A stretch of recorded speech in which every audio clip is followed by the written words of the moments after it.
Bonjour à tous. En la fête de l'Annonciation dans le calendrier liturgique cette année, ce 9 avril, le Saint-Siège a rendu public à midi Gaudete et Exultate, l'exhortation apostolique du pape François en français. Soyez dans la joie et l'allégresse. La joie, la signature des textes du pape François. Un texte de 122 pages sur l'appel à la sainteté dans le monde actuel. 5 chapitres qui vont crescendo pour l'accompagnement spirituel de notre temps vers la sainteté avec la radicalité évangélique qu'on connaît du pape François.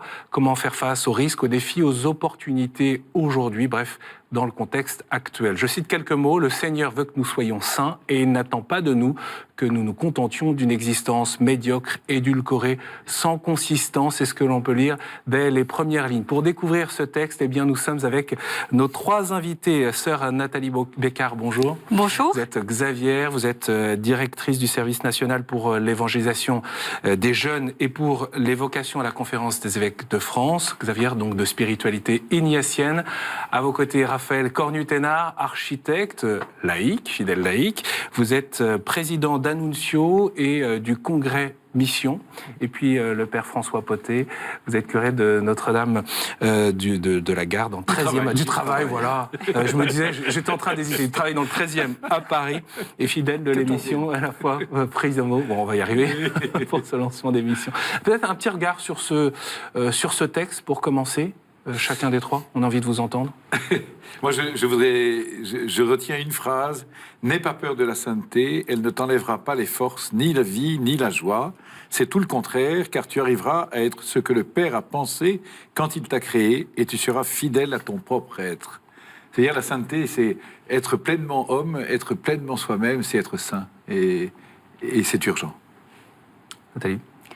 Oui, moi je retiens aussi cet appel pour tous, la sainteté comme un chemin, le chemin de la vraie vie et du bonheur, et un chemin vraiment accessible pour tous à vivre dans le quotidien avec Dieu en aimant les autres. C'est quoi ces 122 pages que vous avez parcourues pour vous, en fait? Quelle est la teneur Alors moi j'ai reçu ce texte vraiment comme un petit traité de vie spirituelle, à la fois très, très dense, qui nous donne beaucoup d'élan, et puis très concret vraiment pour vivre la sainteté dans le quotidien, quel que soit notre chemin de vie.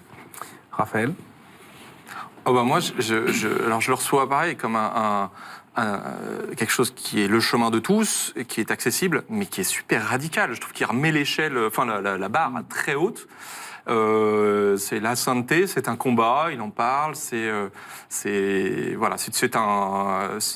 un chemin, mais qui est ambitieux et qui est possible pour tous, mais qui est ambitieux et nous invite tous à replacer la barre là où elle doit être placée. Et je trouve ça enthousiasmant. Qu'est-ce qu'il y a de nouveau, au fond, dans ce texte? Parce que la sainteté, beaucoup de papes en parlent. Cet appel à la sainteté, l'Église, depuis longtemps, depuis toujours. Moi, je pense qu'il n'y a rien de nouveau. J'ai rien vu d'extraordinairement nouveau. Je trouve que c'est très adapté, c'est ça qui dit d'ailleurs l'appel à la sainteté dans le monde actuel. C'est-à-dire il y a des remarques sur le monde actuel. Ça m'a frappé de voir à quel point il connaît le monde actuel. Même sur les réseaux sociaux, on a l'impression qu'il tweete tous les jours, mais c'est peut-être pas lui qui le fait lui-même. Mais il a une connaissance de la réalité dans laquelle on vit. On est très très très loin d'un pape enfermé dans un palais. Il est vraiment plongé dans la vie très concrète et qu'il connaît et qu'il maîtrise bien. Ça, c'est très frappant. Oui, c'est vrai que c'est un texte qui est très en prise avec la réalité actuelle. Alors, il n'y a rien de nouveau dans le sens où c'est la vie évangélique, la vie spirituelle telle qu'on peut en parler depuis des siècles, mais en même temps vraiment incarné dans la situation actuelle, dans le quotidien des uns et des autres, avec aussi une insistance assez forte sur l'appel à la sainteté pour tous, pour les laïcs, dans la ligne de Vatican II, et donc ça s'incarne aussi dans la réception actuelle du Concile Vatican II. La sainteté n'est pas réservée aux êtres exceptionnels. Elle n'est pas seulement pour des modèles inaccessibles, ni seulement pour les prêtres, les évêques, les religieuses, on pourrait dire, ni seulement pour les papes. François parle de la classe moyenne de la sainteté. C'est étonnant, la sainteté de la porte d'à côté. Oui, c'est parce que la sainteté, c'est pas des modèles hors de portée. C'est la sainteté de la dame qui habite à côté, comme il le dit.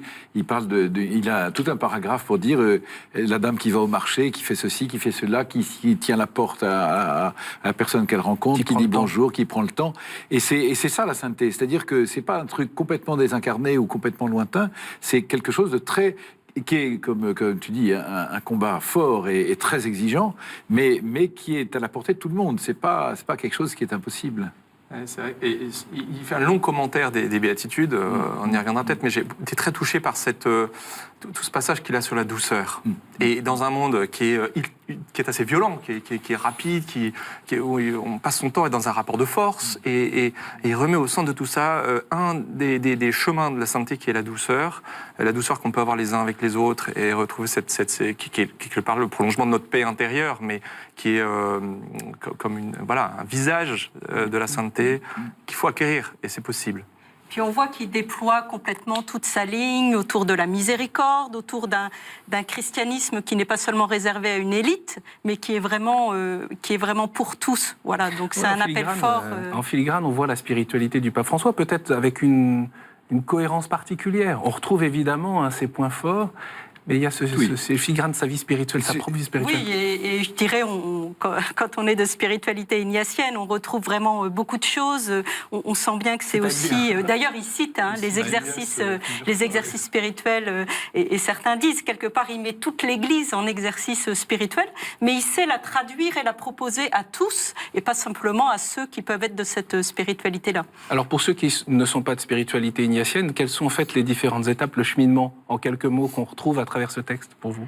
Alors, je dirais, le premier appel que j'ai évoqué au début, c'est qu'on est tous appelés à aimer et servir Dieu en étant pleinement vivants. C'est un appel à la vie, au bonheur.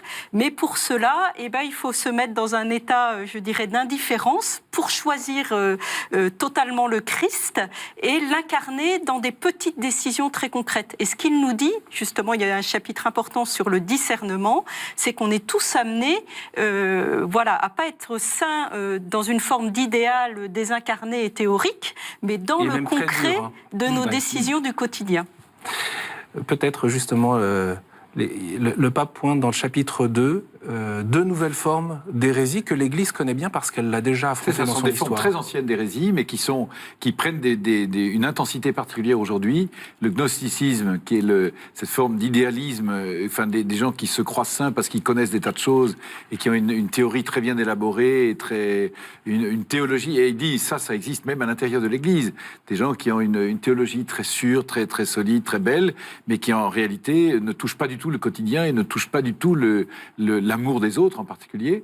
Et puis la deuxième hérésie, mais qui se répondent toutes les deux, le nouveau pélagianisme, qui est cette espèce de forme de volontarisme, on va y arriver parce que on va y arriver à la force des poignets, à la force des muscles des biceps. Ses propres forces, plutôt que celle de Dieu. Voilà, plutôt que celle de Dieu. Et ça c'est fondamental vraiment dans la sainteté. C'est Dieu nous a aimés le premier, et c'est lui qui nous donne la première impulsion pour. Alors il le dit bien qu'il faut répondre à cette impulsion pour contribuer, pour collaborer, mais c'est Dieu qui est toujours le premier. Vous retrouvez ces marques d'hérésie concrètement dans les personnes que vous accompagnez dans l'Église aujourd'hui? Partout. C'est constant. Les gens qui savent. Ça, c'est les gens qui savent et qui sont complètement dans des théories, mais qui savent des très belles choses, mais qui sont pas adaptés concrètement à la relation à l'autre. Et puis des gens qui vont faire l'Église, des gens qui vont faire la sainteté. On va y aller. C'est une grande tentation. On entend ça tout le temps. Pour être aimé, il faut être aimable. Mais non, c'est parce que Dieu nous aime qu'on devient aimable. Et c'est tout l'inverse. On a vite fait de se juger les uns les autres. Exactement. À l'aune de ça, c'est-à-dire que le fait de croire qu'on a raison, et que notre raison, et donc quelque part, nous place dans une position supérieure à celui qui ne sait pas. Il en parle de fait que c'est un vrai risque dans l'évangélisation, quand on fait de l'évangélisation même directe, c'est que de se croire supérieur parce qu'on sait, mais comme si la vérité nous appartenait. Enfin, c'est Lorsque quelqu'un a une réponse à toutes les questions, cela montre qu'il n'est pas sur un chemin sain. S-A-I-N. Mais oui. Oui, il nous rappelle, ce qui est aussi très fort dans les exercices spirituels, combien tout est don tout est grâce. Voilà, la sainteté, on la reçoit, c'est un don à demander. Et en même temps, on commençait à l'évoquer, il est très réaliste. Voilà, ce texte, il est aussi très réaliste. On est tous affrontés à des tentations, au combat spirituel, au combat au péché. La vie chrétienne est un combat permanent, nous dit le pape François. Donc il nous invite aussi à repérer ces luttes du quotidien contre le tentateur. Et c'est pas à la force du poignet qu'on peut les mener, c'est aussi par la grâce de Dieu. Ces tentations-là, le pélagianisme ou le gnosticisme, c'est pas seulement chez les autres. Et il nous invite à examiner vraiment notre propre vie, parce que c'est une tentation qui revient sans cesse, qui est très très puissante. Oui, le pape a des mots très durs contre ceux qu'il appelle les nouveaux pélagiens. Je cite juste numéro 57, ces chrétiens qui choisissent la justification par leur propre force, l'adoration de la volonté humaine, ses propres capacités, ce qui se traduit par une autosatisfaction égocentrique et élitiste dépourvue de l'amour vrai. Cela se manifeste par de nombreuses attitudes apparemment différentes. L'obsession pour la loi, la fascination de pouvoir montrer des conquêtes sociales et politiques, l'ostentation dans le soin de la liturgie, de la doctrine et du prestige de l'Église. Certains chrétiens consacrent leur énergie, leur temps à cela, au lieu de se laisser porter par l'Esprit. C'est contradictoire, en fait, avec l'action de l'Esprit Saint ? Non, mais on voit là qu'il continue à dénoncer une forme de cléricalisme qui se voudrait au-dessus, à expliquer la sainteté aux autres, alors que, en fait, la grâce ne supprime pas la nature, mais elle invite à reconnaître ses propres limites avec beaucoup d'humilité. Il y a aussi tout un chapitre sur l'humilité. Voilà, être vrai, finalement. Le chemin de la sainteté, c'est toujours un chemin de vérité. On met l'Évangile dans un carcan en lui retirant sa simplicité captivante et sa saveur. Cette saveur évangélique, on la retrouve, vous l'avez évoqué les uns les autres, tout un chapitre sur une méditation en quelque sorte des béatitudes qui vous a marqué, je crois. Beaucoup, parce que c'est une méditation à la fois très simple, extrêmement accessible, c'est-à-dire vraiment que tout le monde peut lire, et c'est une très belle méditation. Il y a 8 béatitudes qui sont finement commentées, il y a une page ou une page et demie sur chaque, mais c'est très très beau parce que c'est très simple et très puissant. Et alors, il insiste beaucoup pour dire que c'est vraiment un contre-courant complètement de tout le monde, la manière de vivre du monde. Mais il conclut sur chaque béatitude, voilà, être doux dans la violence du monde. Voilà ce que c'est que être saint, avoir un cœur pur et maintenir son cœur pur. Voilà ce que c'est que la sainteté. Oui, j'aime beaucoup. Moi, ça. Oui, sur la douceur, d'ailleurs, il pointe du doigt le fait que pour les catholiques, un certain nombre se laissent emporter par la violence, et notamment sur les réseaux sociaux, qui peuvent être un défouloir. Il y a des mots très, très précis là-dessus. Alors que la rencontre avec le monde, elle peut s'opérer que dans la douceur. On ne peut pas commencer à lutter contre un monde qu'on est appelé à aimer et que le Seigneur veut sauver. Donc moi, je le sens vraiment comme une invitation. Je le reçois pour moi, ce texte, avant de le recevoir comme comme une invitation à essayer de trouver ou de retrouver cette douceur partout, quoi, dans notre vie quotidienne, dans notre relation aux autres, et dans les expériences d'évangélisation, et aussi entre nous dans l'Église. On vit des vraies tensions dans l'Église souvent. Moi, ce que j'aime bien, c'est qu'il nous dit combien les béatitudes, c'est finalement la carte d'identité du chrétien. Ça nous donne une forme de GPS. Et c'est vrai, vous l'évoquiez à la fin de chaque béatitude qu'il médite. Il y a une petite phrase choc, j'ai envie d'en citer l'une ou l'autre. Voilà. Réagir avec humble douceur, c'est cela la sainteté. Savoir pleurer avec les autres, c'est cela la sainteté. Regarder et agir avec miséricorde, c'est cela la sainteté. Semer la paix autour de nous, c'est cela la sainteté. Voilà un petit résumé à la fin de chaque phrase qu'on peut aussi méditer longuement. C'est difficile de se mettre dans la tête qu'on ne peut jamais répondre à la violence par la violence. On ne peut jamais répondre au mal par une violence, parce que c'est une voie sans issue. Et là, je trouve que c'est très très fortement martelé. En fait, le vrai combat, c'est le combat pour la douceur. Et le combat pour la patience, le combat et c'est ça qui va témoigner dans le monde. Et ça, c'est vraiment très impressionnant. Et il articule les béatitudes avec le chapitre 25, selon saint Matthieu de l'Évangile. C'est très marquant, et d'ailleurs il l'appelle le grand critère. On peut peut-être expliquer juste ce chapitre 25, la place qu'il a. Le grand critère de la sainteté, c'est central dans l'exhortation, c'est-à-dire c'est vraiment au cœur de l'exhortation, les pages centrales. Et là, il y va au bazooka. Sur tout le reste, c'est du baratin si je ne m'occupe pas concrètement de la personne qui est là devant moi et qui a besoin et qui est le plus petit, le plus rejeté, le plus pauvre. Oui, chapitre 25, hein, j'ai eu faim et vous m'avez donné à manger, j'ai eu soif, vous m'avez donné à boire. Ce que vous avez fait au plus petit d'entre les miens, c'est à moi que vous l'avez fait. J'étais un étranger, vous m'avez accueilli. Voilà. Alors il y a évidemment le paragraphe qu'on pouvait attendre, mais qui est très puissant sur les migrants en disant c'est beau de s'occuper de l'enfant à naître et de lutter contre l'avortement, mais l'enfant à naître, oui, mais la personne qui est là aussi au milieu de chez nous et qui est étrangère, cette personne-là, il faut l'aimer tout autant et s'en occuper tout autant. Je le cite d'ailleurs à ce sujet parce que je crois que c'est important et on peut peut-être en discuter un peu. La défense de l'innocent qui n'est pas encore né doit être sans équivoque ferme et passionnée parce que là est en jeu la dignité de la vie humaine, toujours sacrée, mais est également sacrée la vie des pauvres qui sont déjà nés, de ceux qui se battent dans la misère, l'abandon, le mépris, la traite des personnes, l'euthanasie cachée des malades et des personnes âgées privées d'attention. Pape dénonce là une sorte d'idéologie qui mutile le cœur de l'Évangile. Hein. Cette opposition... à vraiment tout prendre en compte. Voilà, ne pas opposer ce qui serait d'un côté l'engagement sur les questions éthiques, début, fin de vie, et de l'autre côté l'engagement social, mais tenir les deux. Et voilà, tout est à prendre en compte.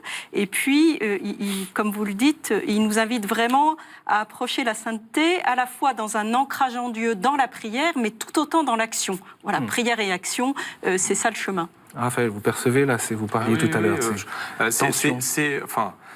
C'est peut-être la clé de ce qui est dur à tenir dans une vie quotidienne. Je veux dire, moi, je le vois pour un laïc qui a un travail, une famille, puis un engagement comme il peut dans l'Église pour servir.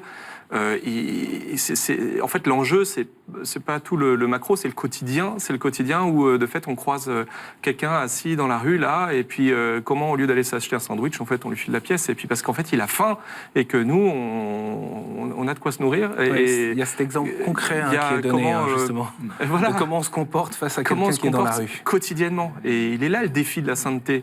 Le défi de la sainteté, c'est pas de faire des grands choix de vie, c'est important, mais c'est le grand choix de vie, heure par heure, minute par minute.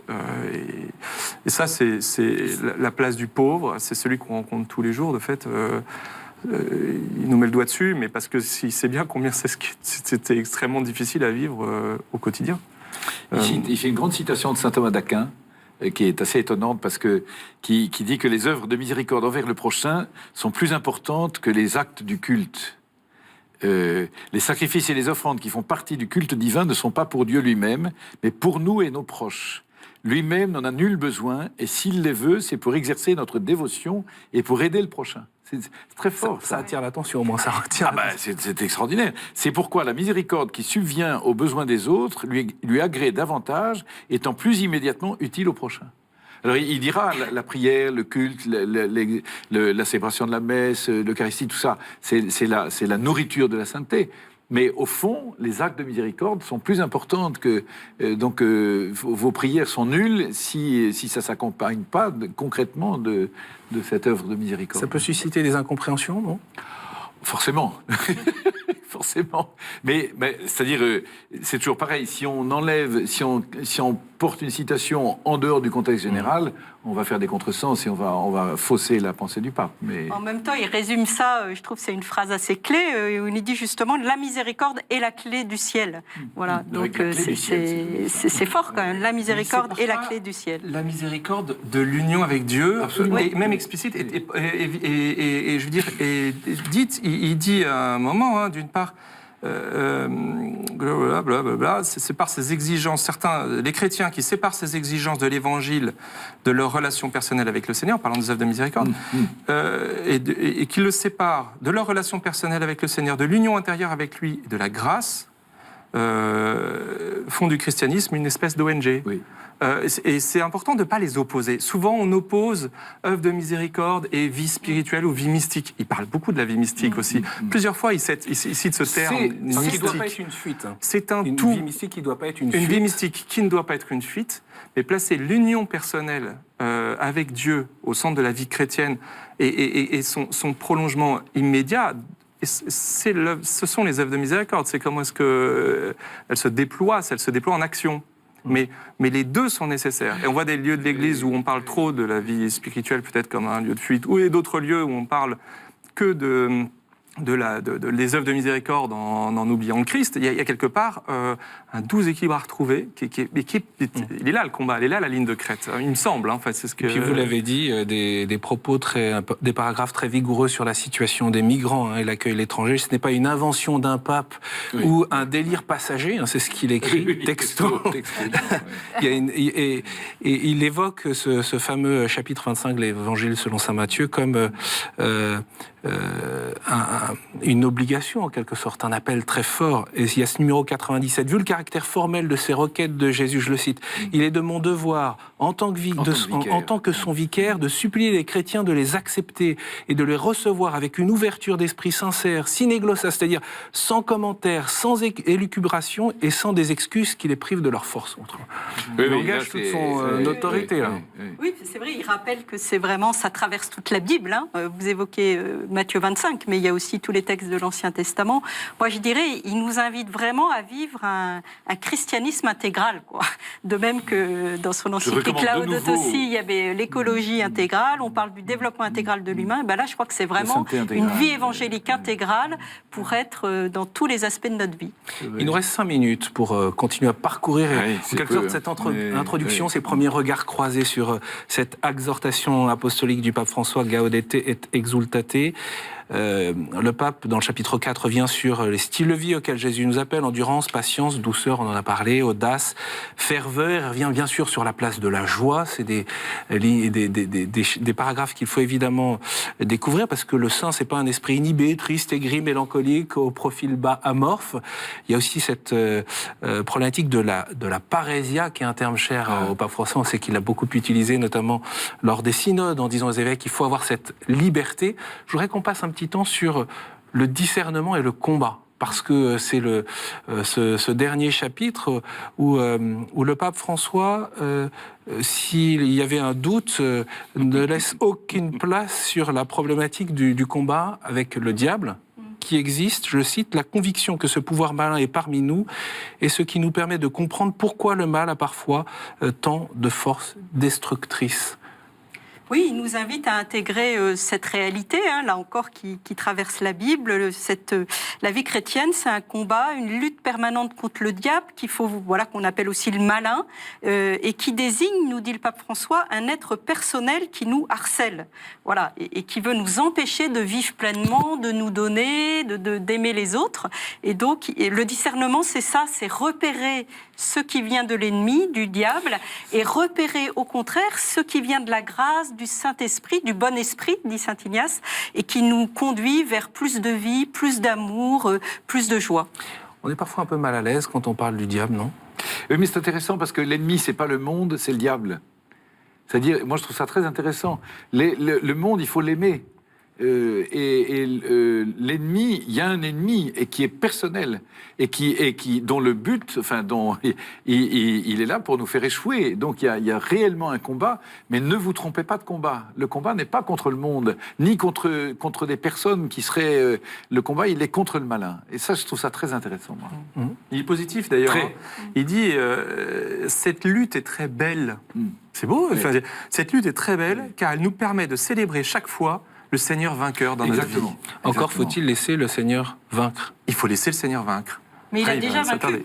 C'est d'ailleurs c'est ça qui est subtil. Dans les petits actes du quotidien. Il a déjà vaincu et en même temps, c'est à discerner au jour le jour. Moi, je voudrais évoquer aussi, ça me semble assez central, le pape François nous dit combien dans le monde d'aujourd'hui, l'aptitude au discernement est devenue particulièrement nécessaire. Et là, il cite aussi les jeunes qui sont exposés au zapping, à la multiplicité de possibles choix. Et donc, c'est vrai, on le sent bien aussi sur le terrain, combien c'est capital de s'exercer, d'apprendre le discernement pour suivre l'élan de la grâce, finalement. Et on ne répète pas forcément les choses du passé. Il y a une nouveauté évangélique qui jaillit de ce chemin de sainteté. Ah oui, je trouve que c'est un texte qui est tout sauf poussiéreux. C'est-à-dire, c'est un texte très enthousiasmant, et qui va de l'avant, qui est vraiment très adapté. Enfin, moi, je suis très heureux parce qu'il est adapté à tout le monde. Moi, je pense que les grands-parents vont y trouver la joie autant que les plus jeunes. Je trouve que oui, comme tu disais, c'est très positif et enthousiasmant. Il induit une certaine ambition de vie qui est quand même formidable, c'est enthousiasmant. Je pense que ça correspond beaucoup à la génération qui arrive là, c'est de 20-25 ans, tu connais bien. Elle est qui ont une soif et une exigence de vie plus grande que notre à notre âge. Enfin bon, je pense bien en tout cas à leur âge. Et qui répond et qui donne des axes. Et on a besoin d'avoir des axes clairs. Et là, les mots sont pesés, sont clairs. C'est un texte qui va être une vraie boussole. Oui, puis il nous dit combien Dieu est nouveauté et que notre vocation à la sainteté, elle n'est pas tracée d'avance. Voilà, il y a un chemin singulier et particulier pour chacun à inventer avec Dieu. Et c'est ça aussi qui est enthousiasmant. Merci beaucoup à tous les trois pour ces regards croisés. Merci de nous avoir accompagnés pour la publication de cette exhortation apostolique Gaudete et Exultate. Évidemment, le mieux que vous avez à faire, c'est tout simplement de vous plonger dans cette lecture. Nous mettons sur notre site les liens pour découvrir ce texte. Et puis, bien sûr, vous pouvez le retrouver aussi en librairie. Et ça se lit... encore une fois, de manière facile, c'est accessible, peut-être chapitre par chapitre pour ceux qui le préfèrent. On retrouve en tout cas dans cette exhortation apostolique toute la radicalité évangélique du pape François. Reste à le mettre en pratique et peut-être qu'on peut finir avec cette émission avec les mots mêmes du pape. Pour un chrétien, il n'est pas possible de penser à sa propre mission sur terre sans la concevoir comme un chemin de sainteté. Et on l'a dit, le pape tutoie dans cette exhortation apostolique. N'aie pas peur de la sainteté, elle ne t'enlèvera pas les forces, ni la vie, ni la joie. C'est tout le contraire. N'aie pas peur de viser plus haut, de te laisser aimer et libérer par Dieu. N'aie pas peur de te laisser guider par l'Esprit Saint. La sainteté ne te rend pas moins humain, c'est la rencontre de ta faiblesse avec la force de la grâce. Au fond, comme disait Léon Bloy, il n'y a qu'une tristesse, c'est de n'être pas des saints. Merci beaucoup pour votre fidélité et puis bonne lecture de cette exhortation apostolique du pape François. Gaudete et Exultate.